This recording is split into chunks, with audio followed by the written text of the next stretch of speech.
LPU ప్లేస్మెంట్ల రికార్డులు సృష్టిస్తోంది. Final year student 2.5 కోట్ల ప్యాకేజ్ పొందుతున్నారు. 1700 మందికి పైగా ఎల్పియు స్టూడెంట్స్ 10 లక్షల నుంచి 2.5 కోట్ల ప్యాకేజెస్ పొందారు. విద్యా విప్లవం ప్రారంభమైంది లవ్లీ ప్రొఫెషనల్ యూనివర్సిటీలో. ఏపీలో సంచలనంగా మారిన విజయవాడ కాల్ మనీ వేధింపులు మర్చిపోకముందే అన్నమయ్య జిల్లా మదనపల్లిలో మళ్లీ కాల్ నాగులు బుసకొడుతున్నాయి. అవసరానికి అప్పు అడిగి తీసుకున్న పాపానికి పేద మహిళలను నిత్యం వేధిస్తున్నారు. అసలుకు 4 గింతల వడ్డీ కలిపి ముక్కుపిండి వసూలు చేస్తున్నారు. అవసరమైతే ప్రత్యక్ష దాడులకు దిగడం, ఇంట్లో సామగ్రి తీసుకెళ్లడం వీరి నైజం. అంతటితో ఆగకుండా లైంగికంగా కూడా వేధిస్తున్నారని బాధిత మహిళలు వాపోతున్నారు.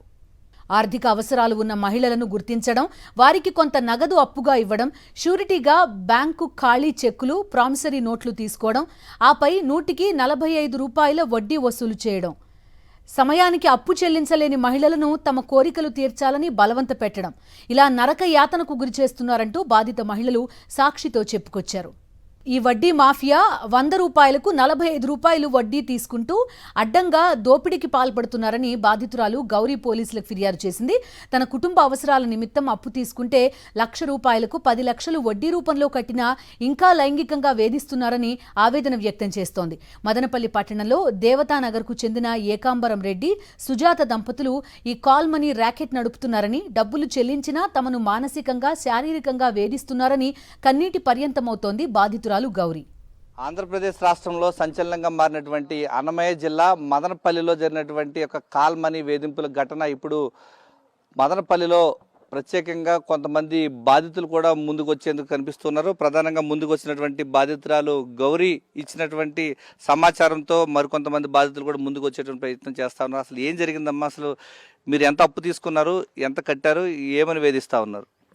ఏకాంబరం రెడ్డి దగ్గర నేనైతే అసలు అప్పే లేనండి. ఆయనకు అప్పు లేను. ఆయన వలగరగా మమ్మల్ని మిస్బిహేవ్ చేశాడు మా దగ్గర అని వెళ్ళి 2 టౌన్లో కంప్లైంట్ ఇచ్చి ఆయన మన్నా రీసెంట్గా ఒక గొడవ వచ్చింది. మా సోషల్ మీడియాలో మా ఫోటోలు పెట్టడము, మమ్మల్ని బద్నాం చేయడము, వాళ్ళు అట్లా అని చండాలంగా చిత్రీకరించి మమ్మల్ని సొసైటీలో నానా గలీజు పట్టించి ఆయన దుర్మార్గుడు. ఆయన ఎక్స్ ఆర్మీ అండి, ఆర్మీలో వర్క్ చేసి వచ్చాడు. సభ్య సమాజానికి ఆయన ఏం మెసేజ్ ఇద్దామని మమ్మల్ని ఆడవాళ్ళని ఇట్లా చేసినాడో మాకు తెలియదు. ఆయన ఏమి చేసినా అసలు ఖండించే నాదుడే లేడు. ఆయన ఏమంటాడు, నేను 1,00,000 పాడేస్తా, వానికి ఎక్కడికన్నా మీరు వెళ్తే మేము 1,00,000 పడేస్తా, నేను బయట వస్తా, నాకేం సంబంధము, మిమ్మల్ని మీద కేసు కట్టిస్తానంటాడు. మా ఇంటికి వచ్చి నన్ను ఎంత హరాస్మెంట్ చేశాడో ఆయన, మానసికంగా శారీరకంగా నన్ను వేధింపులకి గురి చేసినాడు. నన్ను ఆయన ఎంత అంటే చెప్పుకోలేను నేను. ఆ విధంగా నన్ను ఆయన హరాస్మెంట్ చేసి, ఆయన ఇది చేసి, అట్లా నన్ను ఇది చేసి, అంత అరాచకం చేసి ఇప్పుడు మళ్ళీ సొసైటీలో ఆయన తిరుగుతున్నాడు. ఆయనకు ఒక గౌరవము, ఒక మర్యాద. వాడి పెళ్ళాం ఉంది, వాడి పెళ్ళాం డబ్బులు ఇవ్వాలి అంటే నా మొగుడికి ఇదా నేను పనికిరాను సంసారానికి అని చెప్తుంది వాడు పెళ్ళాం. అవును, నేను పనికిరాను, నాకు వయసు అయిపోయింది, మీరు పోండి, మీరు ఉన్నారు కదా బాగా, నేను పనికిరాను సంసారానికి మీరు పోండి, నా మొగుడి దగ్గరికి అప్పు ఎగరగొట్టిచ్చేస్తానని చెప్తుంది. అది అట్లా మా ఇంటికి ఎన్నోసార్లు వచ్చింది. మా బాబుని కావాలంటే మీరు అడగండి, వాడు అర్ధరాత్రిలో వస్తాడు మా ఇంటికి, 5 గంటలకు వస్తాడు, 3 గంటల రాత్రికి వస్తాడు, మా ఇంటికి డోర్ కొడతాడు. వాడిని ఆదుకునేదానికి అదిపే లేదు వాడికి. కొట్టడం అలవాటే, మటన్ కొట్టి అమ్మేస్తా, అవయవాలన్నీ అమ్మేస్తా అని రోడ్లో అరాచకంగా మాట్లాడతాడు వాడు. వాడికి ఉండేంత అందరూ తెలుసు వాడికి, లాయర్లు తెలుసు, పోలీసు వాళ్ళు తెలుసు, డిపార్ట్మెంట్ తెలుసు, రాజకీయంగా కూడా వాడికి అందరూ హెల్పే. మమ్మల్ని గేటు కూడా దాటినారు మమ్మల్ని. అంటే పోలీస్ ఫిర్యాదు 2024లో ఇచ్చున్నారు, అప్పటి నుంచి కేసు విషయంలో ముందడుగు వెళ్ళలేదంటారు. ఏం జరిగింది? నేను రోజు తిరుగుతున్నా సార్, రోజు తిరగడమే. ఇట్లా బ్యాగ్ ఎత్తుకోవడము, ఇదిగోండి తిరిగి బ్యాగ్ కూడా చినిగిపోయింది నాది. ఎత్తుకోవడము, ఫైల్స్ వెళ్ళిపోవడం తప్పితే నన్ను పోలీస్ స్టేషన్ నువ్వు రానే రావద్దుమా, నువ్వెందుకు వస్తావు అని నన్ను విసుక్కుంటారు సార్. అసలు నేను మాట్లాడదామంటే కూడా నన్ను మాట్లాడే అవకాశం కూడా ఇరు, నాకు గోడు ఎల్లబోసుకుందామంటే కూడా నాకు అవకాశం ఇవ్వరు. ఎవరికి పోయి చెప్పాలా? ఎస్పీ గారికి చెప్పినా, డిఎస్పీ గారికి చెప్పినా, 2 టౌన్లో ఇచ్చినా, 1 టౌన్లో ఇచ్చినా, తాలూకాలో ఇచ్చినా, ఇంతవరకు ఒక మహిళల ఇన్నిసార్లు తిరుగుతుందంటే ఎటువంటి స్పందన లేదు. ఏమ్మా నీ కష్టమేమి నష్టమేమి, నువ్వు ఎందుకు వస్తున్నావు అని అడిగిన నాదుడే లేరు నాకు. నేను ఇవన్నీ చేశారంటే ఏమ్మా నువ్వేమన్నా అమాయకురాలా అని నన్ను క్వశ్చన్ అడుగుతున్నారు. నేను అమాయకురాలు కాబట్టే సార్ ఇట్లా బలి అయిపోయి రోడ్లకు వచ్చేసిన. ఈరోజు నేను అమాయకురాలు కాబట్టే ఇదో రోడ్డు మీద న్యాయాన్ని భిక్షం అడుక్కుంటున్నా, నాకు న్యాయం చేయండి అని. ఒక గుడికి వెళ్ళి ఒక ఫోటో తీసుకున్నాం మేము. ఆ ఫోటోని సోషల్ మీడియాలో చెప్పి మీకు వీడియోలు, ఆడియో క్లిప్ అన్నీ ఇస్తాం. మమ్మల్ని వ్యభిచారుల కింద ప్రచారం చేసి ఆవిడ చేసేది కాకుండా మమ్మల్ని చేస్తున్నారని మమ్మల్ని వాడుకొని మా సోషల్ మీడియాలో మా ఫోటోలు పెట్టి మమ్మల్ని అసభ్యకరంగా చిత్రీకరించి ఆవిడ చేస్తుంది. ఆవిడ అడ్డా ఈ 4 ఫ్యామిలీలకి ఆవిడ బ్రోకరేజ్ చేస్తుంది. ఆవిడ ఇల్లే బ్రోకరేజ్. ఈ 4 ఫ్యామిలీలు వెళ్ళి వాళ్ళ ఇంట్లో అందరూ వస్తారు, అందరినీ అది పిలిపిస్తుంది. వాటికి దీనికంతా యాజమాన్యం కాదరవల్లి. ఆ కాదరవల్లి గాడు ఎవరిని పిలుచుకురావాలా, ఎవరిని కానీ వాడు మెయింటెనెన్స్ చేస్తాడు. వాళ్ళు కమిషన్లు తీసుకునేది వాళ్ళు 20,000 10,000 అని మాట్లాడడము. మమ్మల్ని శారీరకంగా ఎంత హింస పెడుతున్నారంటే అంత హింస పెడుతున్నారు. ఈ 4 ఫ్యామిలీలు దయచేసి వాళ్ళకు శిక్షించాలా, గవర్నమెంట్ ఏదైనా యాక్షన్ తీసుకోవాలా. మా చెక్కులు పెట్టుకొని మా బాండ్లు పెట్టుకొని చిత్ర హింసలకు గురి చేస్తున్నారు సార్. ఇదిగోండి మేము అప్పే లేం సార్ వాళ్ళకు. ముందు మేము భూమి ఇచ్చేసినాము. ఇదిగోండి అన్నిటికీ ఎవిడెన్స్ ఉన్నాయి మా దగ్గర. అన్నిటికీ మేము భూమి ఇచ్చేసినాము. మా దగ్గర ఉన్న బంగారు ఇచ్చేసినాము, ఫర్నిచర్లు కొని ఇచ్చేసినాము. మా ఇంట్లో చీరలు ఎత్తుకొని వెళ్ళిపోయినారు. ఒక ఆవిడ దగ్గర అయితే 70 చీరలు ఉన్నాయి సార్. ఆవిడదే చీరలు అయితే ఆవిడవి 70 చీరలు, పట్టు చీరలు ఎత్తుకొని వెళ్ళిపోయింది. ఒక ఆవిడ 3/4 కేజీ వెండి ఎత్తుకొని వెళ్ళిపోయింది. ఇంకొక ఏకాంబరం రెడ్డి ఇంట్లో 4 లక్షల ఫర్నిచరు, అనురాధ అనే వాళ్ళ ఇంట్లో 6 లక్షల ఫర్నిచర్ ఉంది. మేమన్నీ ఈఎంఐలు కొనిచ్చినాం. ఆనంద్ అనే బండి నాది, ఫోన్ నాది. వాళ్ళ ఇంట్లో ఆనంద్ అనే వాళ్ళ ఇంట్లో ప్రతి వస్తువు మొన్న 50 కేజీలు స్టోర్ బియ్యం ఎత్తుకొని పోయినాడు సార్ ఆయన. మా ఇంట్లో 8వ తారీఖు నాకు నోటీస్ పంపించినాడు. ఎట్లా మేము బతకాలా? అన్ని క్రెడిట్ కార్డులు ఇదిగోండి సార్, నా మెసేజ్లు చూడండి. వాళ్ళు పెట్టిండేటివే. మా కార్డులు కాదు సార్, వాళ్ళ కార్డుకి మేము బిల్లు పే చేసాం. అసలు కట్టేసి వాళ్ళే మాకు రిటర్న్ బాకీ ఉంటే కూడా మాకు డిపార్ట్మెంట్ స్పందించకుండా వాళ్ళు పోయి కేసులు పెడుతుంటే మమ్మల్ని పొద్దుగునుకులు మీరు అప్పులు చేసినారు కాబట్టి మిమ్మల్ని పిలుస్తున్నారు. ఇదిగోండి ఇట్లా నోటీసులు. ఈయన చక్రపేట కాదరవల్లి వేసిండేది. ఇదిగోండి ఒక ఆవిడ పైన నేను ఎప్పుడు పెట్టినానో చూడండి సార్. ఈ కంప్లైంట్ అసలు దీనికి అసలు మతింపే లేదు సార్. ఇవి డబ్బులు ఎత్తుకొని వెళ్ళిపోయింది. మా అందరు డబ్బులు 40 లక్షల డబ్బులు ఎత్తుకొని పోతే ఒక డిపార్ట్మెంట్ స్పందించలేదు. ఇదిగోండి ఏకాంబరం రెడ్డి పైన నేను పెట్టిన కంప్లైంట్కి గాను ఇది ఇప్పుడు మేము ప్రజెంట్గా ఇచ్చిన ఎస్పీ గారికి కంప్లైంట్. ఇది మేము పట్టిన కంప్లైంట్లు. మేము చట్టం వెనకాల తిరుగుతున్నామే కానీ మాకు ఎటువంటి న్యాయం జరగకుండా మా పైనే కేసులు కట్టేయడము, మా పైనే దౌర్జన్యం చేయడము. మీరు ఎవరెవరి దగ్గర ఫోన్లు చేపిస్తున్నారంటే సార్, నాకు అంత పలుకుబడే ఫోన్లు చేపించే రాజకీయం ఉంటే నేను రోడ్లో ఎందుకు సార్ ఇక్కడ ఉంటా? ప్రస్తుతం మనం చూస్తున్నాం గౌరీ ఆవేదన అంతా కూడా కన్నీళ్ల పర్యంతం అవుతూ ఉంది. అవసరానికి అప్పు చేసుకున్నటువంటి ఆమె యొక్క వడ్డీ పేరుతో మానసికంగా వేధించడం కాకుండా కాల్ మనీ పేరుతో వేధింపులకు గురి చేస్తూ మహిళలందరినీ కూడా వేధిస్తూ ఉన్నారంటున్నారు. ప్రధానంగా పోలీసులకు ఫిర్యాదు చేసినప్పటికీ కూడా వాళ్ళు పట్టించుకోకపోవడంతోనే ఈ యొక్క పరిస్థితులు వచ్చాయని చెప్పి ఆమె కన్నీళ్ల పర్యంతం అవుతుంది. ఆమెతో పాటు చాలామంది బాధితులు ఉన్నప్పటికీ ముందుకు రానటువంటి పరిస్థితులు ఈరోజు మదనపల్లిలో చూస్తూ ఉన్నాం. ఈ యొక్క ఘటనకు సంబంధించి పోలీసులు సకాలంలో స్పందించి ఉంటే ఇలాంటి పరిస్థితి వచ్చి ఉండేది కాదంటూ ఉన్నారు. కెమెరామెన్ శ్రీకాంత్తో విజయమూర్తి, సాక్షి టీవీ, మదనపల్లి నుంచి. మదనపల్లి పట్టణంలో శేషప్ప తోటకు చెందిన హరినాథ్ అనురాధ దంపతుల వద్ద టీడీపీకి చెందిన నాగమణి అనే మహిళ 3 లక్షల అప్పు తీసుకుంది. వడ్డీ సహా 9 లక్షల అప్పు చెల్లించినా ఇంకా 9 లక్షలు బాకీ ఉన్నట్టు మళ్లీ నోటీసులు ఇచ్చారని వాపోతోంది. టీడీపీ ప్రభుత్వంలో కార్యకర్తగా ఉండి కూడా తమకు న్యాయం జరగడం లేదని కన్నీటి పర్యంతమవుతోంది. కాల్ మనీ వేధింపులు ఒక్కొక్కటిగా వెలుగు చూస్తూ ఉన్నాయి. 3 లక్షలు అవసరానికి తీసుకున్నటువంటి అప్పు కాస్త 30 లక్షలు కట్టినప్పటికీ కూడా ఇంకా అప్పు ఉందంటూ వేధింపులు గురి చేస్తూ ఉన్నారు నాగమణి అనేటువంటి బాధితురాలకు. ప్రస్తుతం బాధితులు మనకు అందుబాటులో ఉన్నారు. అసలు ఎంత అప్పు తీసుకున్నారమ్మా, ఏం జరుగుతుంది, ఎలాంటి వేధింపులు మీకు వచ్చాయి? నాకు వచ్చి 3 లక్షలు అనుకోని కారణాల వల్ల కొంచెం తీసుకున్నాను సార్. నేను తీసుకున్న తర్వాత వడ్డీ కడతానే ఉన్నాను సార్. ఎంత కట్టినా కూడా ఇంకా అప్పు అని చెప్పేసి డైరీలు అంతా దొంగ లెక్కలు రాస్తుంది సార్.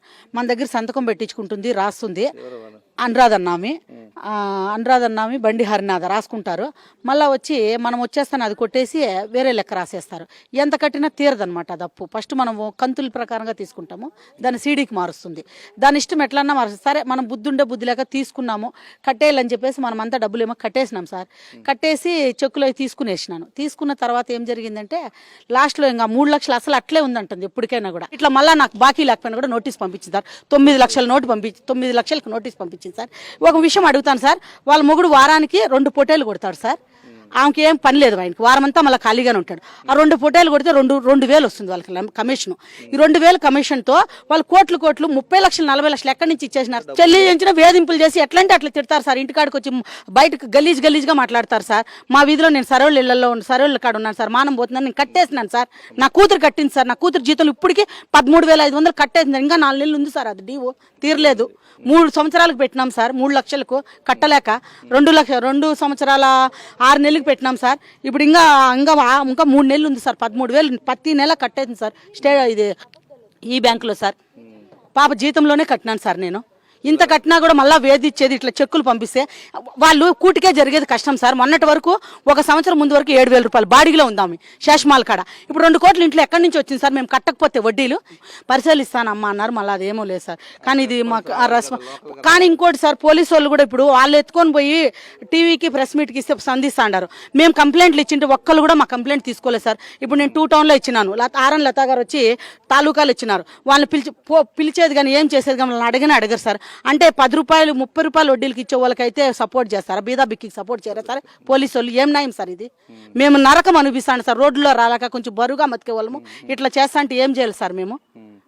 ప్రస్తుతం ఈ నాగమణి గారి ఆవేదన మనం చూస్తూ ఉన్నాం. ఏదైతే అప్పు 3 లక్షల అప్పులు తీసుకున్న పాపానికి 9 లక్షల రూపాయలు డబ్బులు చెల్లించినప్పటికీ కూడా మళ్ళా మరో 9 లక్షల రూపాయలు బాకీ ఉందంటూ బ్లాంక్ చెక్ పైన ఆమెకు సంబంధించి మళ్ళీ లీగల్ నోటీస్ పంపించడంతో ఆమె ఆవేదన చెందుతున్న వేరే వాళ్ళ దగ్గరకు సంబంధించి 9 లక్షలు మళ్ళీ చెల్లించాలంటూ తన పైన లీగల్ నోటీస్ ద్వారా హెచ్చరికలు జారీ చేస్తున్నారంటూ తమంతా కూడా ఆవేదన వ్యక్తం చేస్తున్నారు. ప్రధానంగా ఈ యొక్క అన్నమయ్య జిల్లాలో మదనపల్లి పట్టణంలో ఈ కాల్మనీ రాకెట్ అనేది చాలా దారుణంగా ఉన్నాయి. ఒక్కొక్కటిగా వెలుగు చూస్తూ ఉన్నాయి. పెద్ద ఎత్తున యొక్క బాధితులు ఉన్నప్పటికీ మీడియా ముందుకు రావడానికి భయపడుతున్నారు. ధైర్యం చేసి వీరంతా కూడా బయటకు వచ్చి వాస్తవాలు చెప్తున్నప్పటికీ పోలీసులు పట్టించుకోవడం లేదంటూ ఆవేదన వ్యక్తం చేస్తున్నారు. 6 నెలల కిందట హోంమంత్రి అంత్య దృష్టికి కూడా తీసుకువెళ్ళాము. ఇంతవరకు సమస్య విషయంలో ముందుకు సాగకపోగా ఎలాంటి స్పందన రాలేదంటూ వారంతా కూడా ఆవేదన వ్యక్తం చేస్తున్నటువంటి పరిస్థితులు ఈరోజు మదనపల్లిలో ఈ యొక్క కాల్మనీ వేధింపులు అనేవి ఒక్కొక్కటిగా వెలుగు చూస్తూ ఉన్నాయి. కెమెరామెన్ శ్రీకాంత్తో విజయమూర్తి, సాక్షి టీవీ, మదనపల్లి నుంచి.